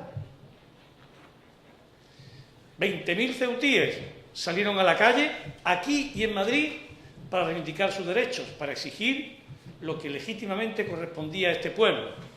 ¿Eso eran malos? ¿Éramos todos malos? ¿Radicales? ¿Perversos? No. Utilizamos cauces democráticos para exigir lo que pensábamos que nos correspondía en justicia, de manera ordenada, de manera fructífera y de manera democrática. Y nosotros estamos convencidos de que Ceuta hoy necesita una reacción de este tipo. Miren, las cuestiones fundamentales de las que aquí hemos hablado una y otra vez, de la frontera, de la educación, del paro, del barco, todo esto está en un ámbito de decisión que no es propio de esta institución. En su parte fundamental dependemos de lo que decidan otras instancias, otros poderes, ya sea el Gobierno, el Congreso o las Cortes Generales o cualquier otra instancia.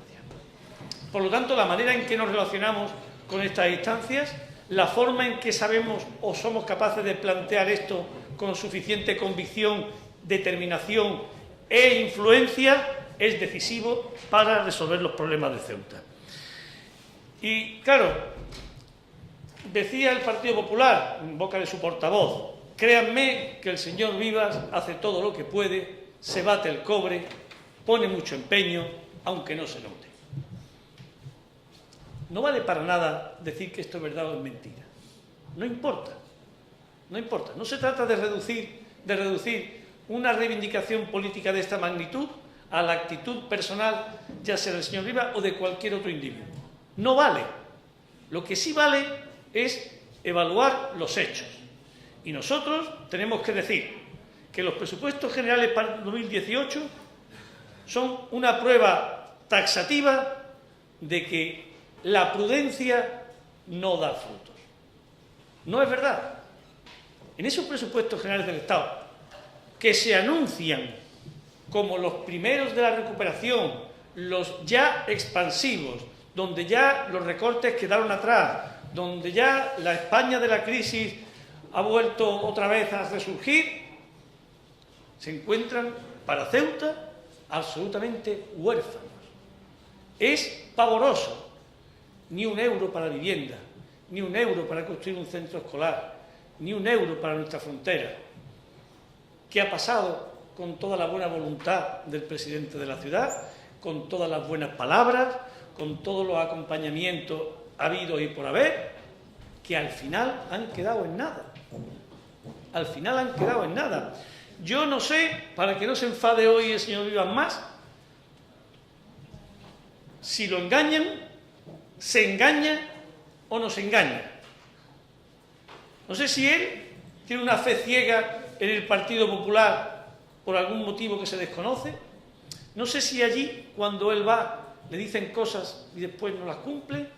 O no sé si él se ha convertido de manera involuntaria en la receta para que la población de Ceuta se quede permanentemente anestesiada mientras en Madrid nos ningunea. Porque esto es lo que está sucediendo. No quiero centrar esta propuesta y esta argumentación en la figura del señor Vivas. Me parece que esto sería excesivamente reduccionista. Quiero centrarlo en la actitud de esta ciudad.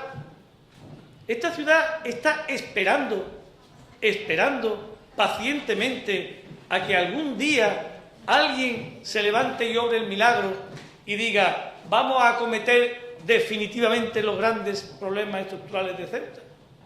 ¿Eso es lo que estamos pensando?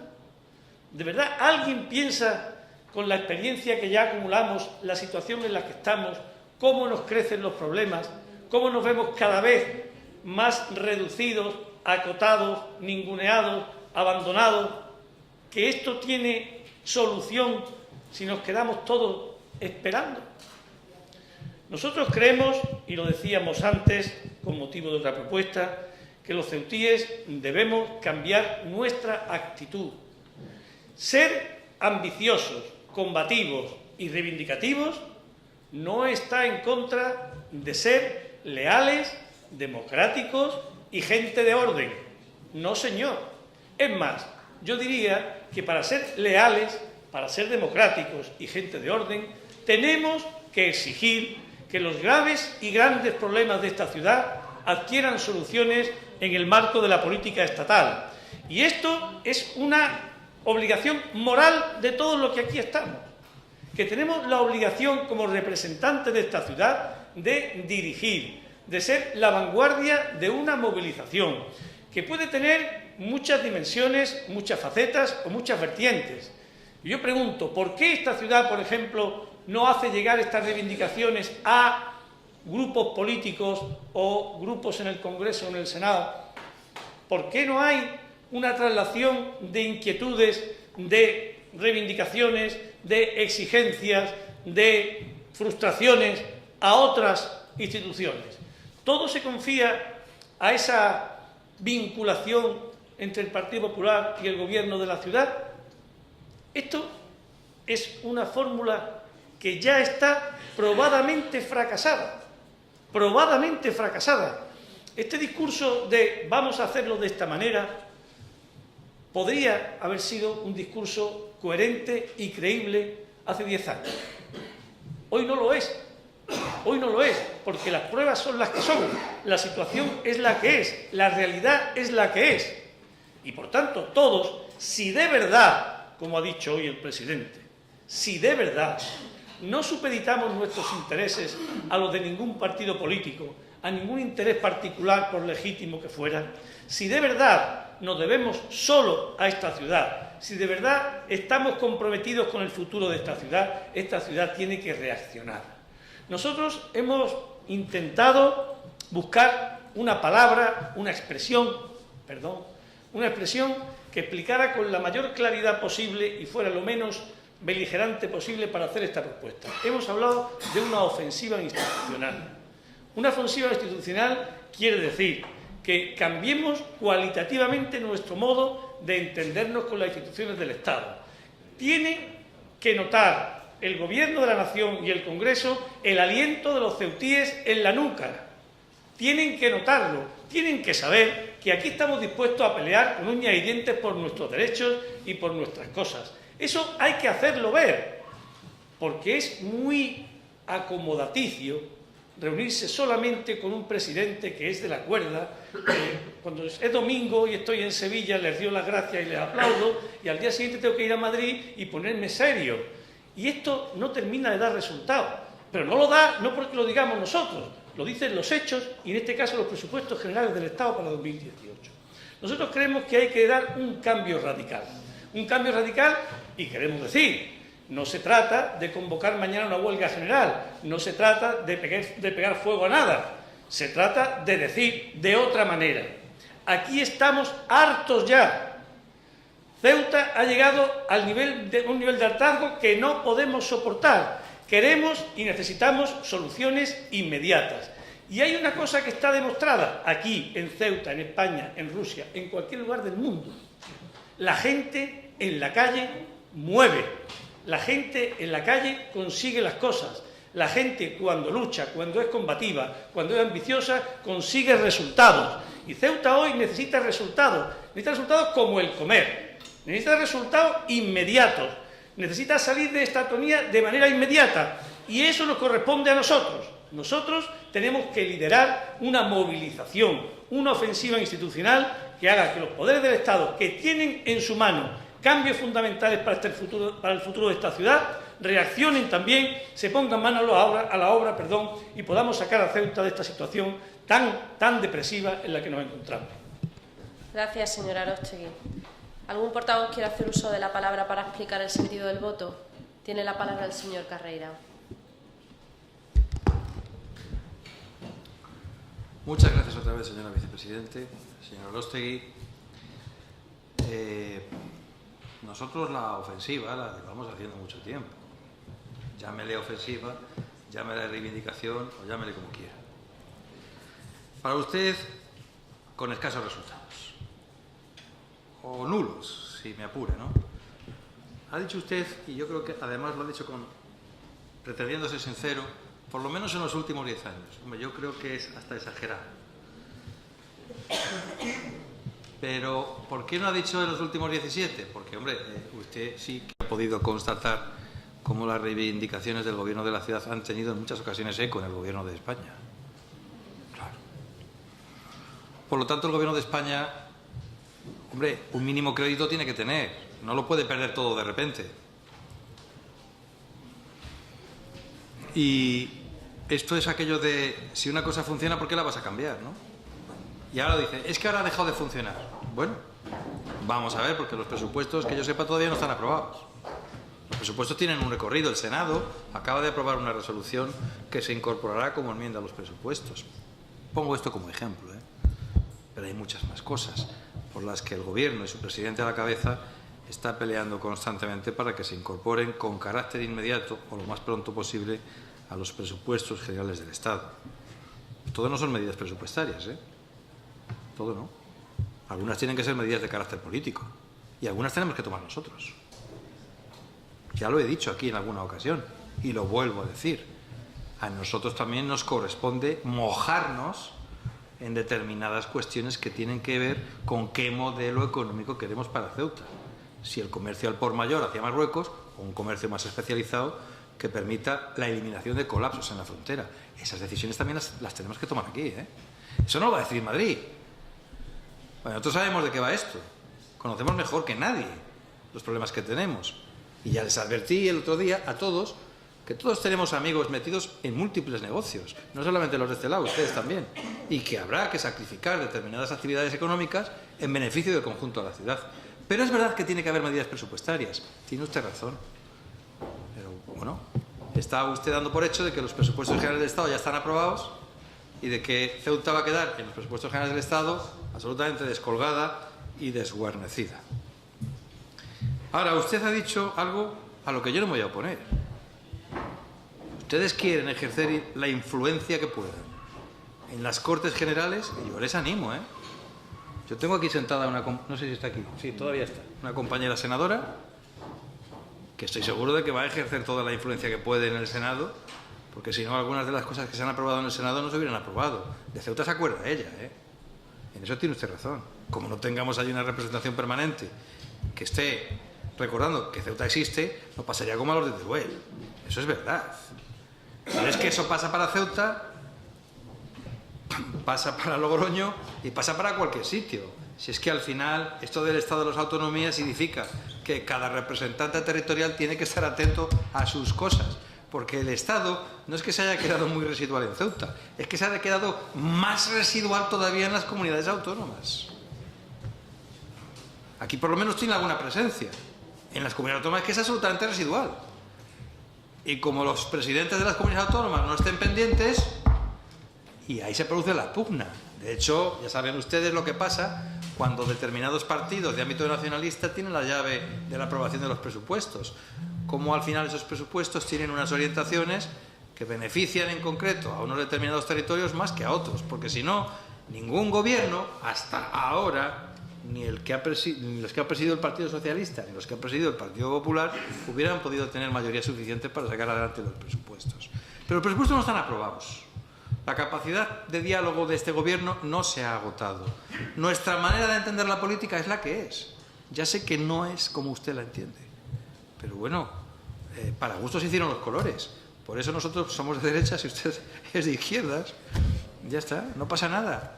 Pero en todo caso, tan democráticos los unos como los otros.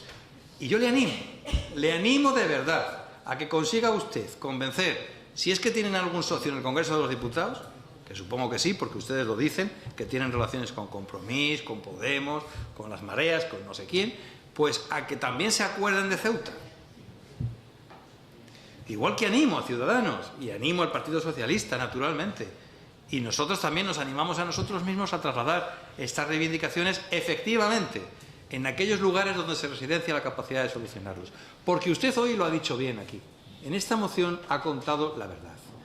Esto del barco, esto de la frontera, esto de todo, esto se arregla en otro sitio, no se arregla aquí, no lo podemos arreglar nosotros. Tiene usted razón.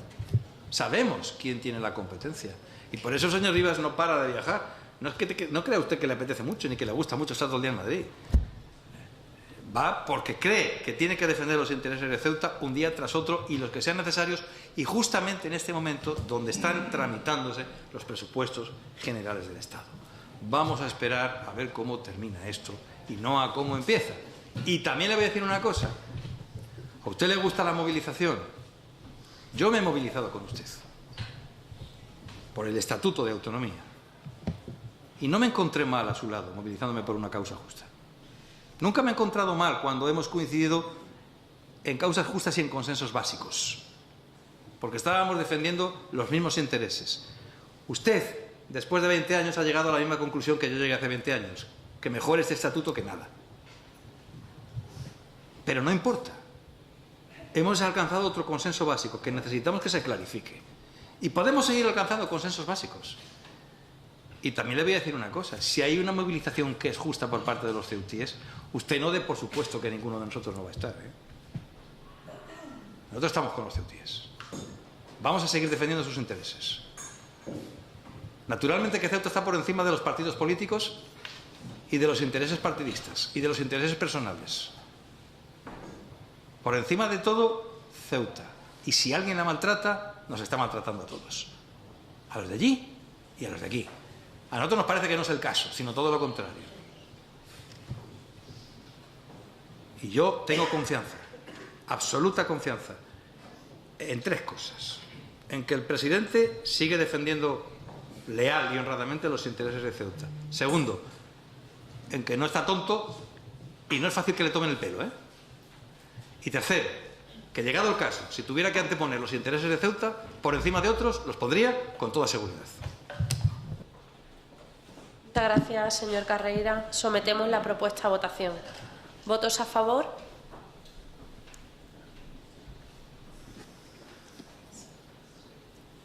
Siete. ¿Votos en contra? 13. ¿Abstenciones? La última propuesta está presentada por el Grupo Parlamentario Socialista, relativa a estudio y puesta en marcha de proyectos de inserción sociolaboral. Tiene la palabra el señor Hernández. Gracias, señora vicepresidenta. Presentamos la segunda propuesta de resolución en este pleno de debate del Estado de la Ciudad. Es una propuesta de carácter eminentemente social. Nosotros venimos ahondando desde hace muchísimo tiempo la necesidad de atender determinados colectivos desfavorecidos que, aunque se contemple dentro de las normativas, en algunos reglamentos, para ayudarlos en la medida de lo que se concreta en ello, entendemos que se puede ampliar muchísimo más la labor que se puede realizar desde la institución, desde diferentes consejerías. Hablamos en este caso de la Consejería de Servicios Sociales, en cuanto a una serie de colectivos, fundamentalmente colectivos que vienen referidos en el Reglamento de Ingreso Mínimo de Inserción Social, en su artículo 3.5, donde se habla de colectivos que también, con carácter excepcional, podrían ser beneficiarios o son beneficiarios de la prestación correspondiente. Nos referimos a colectivos que se encuentran en un estado de extrema necesidad. Por ejemplo, ser víctima de malos tratos, debidamente acreditado, personas con graves problemas de exclusión, que convivan con un familiar que no sea de primer grado de parentesco, aquellas unidades de convivencia formadas por 2 o más núcleos, con parentesco entre ellos, y que tengan cargas familiares que se encuentren claramente diferenciados, cuando ninguno de los núcleos familiares que formen la referida unidad perciba ingresos superiores a la cuantía de 420 euros mensuales. Y en caso de no superar dicha cantidad, así reza en el artículo 3.5, como digo, del Reglamento de Ingresos Mínimos de Inserción Social aprobado en septiembre de 2010, en caso de no superar dicha cantidad, la prestación económica a percibir por la totalidad de los posibles beneficiarios no podrá superar la suma de 2 veces el máximo de percepción del IMI establecido. Y cuando la prestación económica supere la cuantía de 2 veces el máximo del IMI, se concederá la prestación en un tanto por ciento prorrateado según le correspondiera a cada uno de los distintos núcleos familiares. Pues bien, desde el Grupo Parlamentario Socialista lo que echamos en falta es concreción y propuestas por parte del Ejecutivo para que este epígrafe en concreto del Reglamento de Ingreso Mínimo de Inserción Social sea más útil y pueda dar cobertura a las verdaderas necesidades de estos colectivos que se encuentran en riesgo de exclusión social. Nosotros creemos imprescindible que desde los servicios sociales de la Consejería se contemplen la idea por la que, amparándose y motivando la misma en dicho reglamento de ingreso mínimo de inserción social, se pudiera poner en marcha un proyecto para la inserción sociolaboral y mejora de la empleabilidad de personas que se encuentran en esta situación o riesgo de exclusión social o con especiales dificultades para acceder al mercado laboral. Un proyecto cuyo objetivo principal sería acompañar en el diseño y seguimiento de itinerarios individualizados de inserción sociolaboral, así como desarrollar acciones formativas prelaborales con el fin de facilitar la inserción laboral, ya sea a través de planes especiales de empleo o en ofertas laborales de diferentes ámbitos. Nosotros entendemos que los destinatarios y destinatarias de este programa de inserción sociolaboral serían las personas en exclusión social, grave o severa, drogodependientes o personas con carencias formativas y de habilidades para la adquisición de un empleo y cuyos hábitos y conductas requieran un proceso formativo y de acompañamiento para la consecución de sus objetivos laborales. Desde nuestro grupo parlamentario, y en aras a proteger a los más desfavorecidos y con la intención de integrar a colectivos especialmente excluidos de la sociedad, como lo que hemos comentado anteriormente, y que necesitan principalmente un empleo que les facilite una vida digna, creemos necesario que se adopten medidas integradoras que eliminen precisamente esas bolsas de pobreza existentes en nuestra ciudad y sobre todo que vaya destinado a aquellas personas que con la ayuda de la ciudad autónoma realicen itinerarios formativos que les suponga la inversión en el mercado laboral. Nosotros en el proyecto que planteamos sugerimos una serie de objetivos relativos a formación básica y completa para el destinatario, para el usuario, acompañar en el diseño y seguimiento de itinerarios de inserción personalizados basados en un diagnóstico previo de las actitudes del usuario, apoyar, motivar y reforzar actitudes que propicien la consecución y el mantenimiento de un puesto de trabajo, así como detectar situaciones de riesgo que pudieran provocar la inestabilidad del usuario y que afecte a la posibilidad de perder el empleo. Por último, atender las características, circunstancias y situaciones tales como hábitos laborales básicos, relaciones laborales, gestión de sueldo, etc. Nuestro propósito es que este pleno de la Asamblea, en este día importante para la institución, lleguemos todos a un consenso en el sentido de proceder a un estudio por parte del Ejecutivo local y posterior puesta en marcha del proyecto para inserción sociolaboral y mejora de la empleabilidad de personas en situación o riesgo de exclusión social o con especiales dificultades dentro de ese programa de ingreso mínimo de inserción social. Gracias. Muchas gracias, señor Hernández. ¿Algún portavoz quiere hacer uso de la palabra para explicar el sentido del voto? Tiene la palabra. Muy bien. Esta es la última moción, señora vicepresidente, sí. Bueno, pero no por eso menos importante, bien, señor Hernández, pues vale, tiene usted razón. Quiero decirle que estamos de acuerdo con su moción, aunque también es verdad que estamos de acuerdo con su moción desde el punto de vista de que probablemente el reglamento del IMIS tenga que dejar más claro, de un modo más conciso, lo que usted está planteando. No que no se esté haciendo en la práctica, porque de eso le podría explicar mucho mejor que yo la consejera de Servicios Sociales e Igualdad, porque es una auténtica especialista. Pero lo cierto es que estos itinerarios se están prestando, aunque no estén recogidos directamente en un programa denominado como tal. Pero bueno, lo que usted está planteando es una cosa que tiene coherencia, que es lógica. Y por lo tanto, las cosas, cuando son coherentes y son lógicas, tiene poco sentido oponerse a ellas. Por lo tanto, quiero decirle que, aunque en este momento se están estudiando los casos y cumpliendo con los requisitos de la prestación, se llevan a cabo estudios individualizados sobre los ámbitos laborales, educativos, sanitarios, de la propia vivienda, de cada uno de los prestatarios del IMIS, y se proponen actuaciones que vengan a implementar su capacidad de inserción laboral con determinados cursos de formación, con formación prelaboral en muchos casos, porque algunos pues padecen incluso el drama del analfabetismo,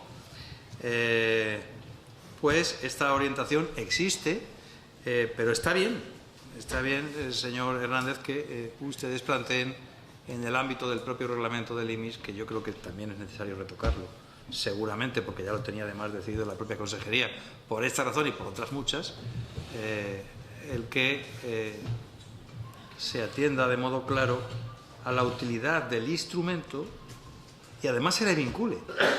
Me parece extraordinariamente positivo que se vincule el instrumento de ayuda, el instrumento paliativo, el instrumento social, a la mejora de las condiciones de inserción laboral de aquellos que son prestatarios de este servicio. Por lo tanto, quiero que sepa que va a contar con nuestro apoyo favorable, con nuestro voto favorable, y que podrá comentar con mayor detenimiento con la Consejería de Servicios Sociales lo que usted ha planteado y los avances en relación con esta moción que hoy vamos a aprobar. Señor Carreira, sometemos la propuesta a votación. ¿Votos a favor? Unanimidad. Sin más asuntos que tratar, se levanta la sesión. Buenas tardes.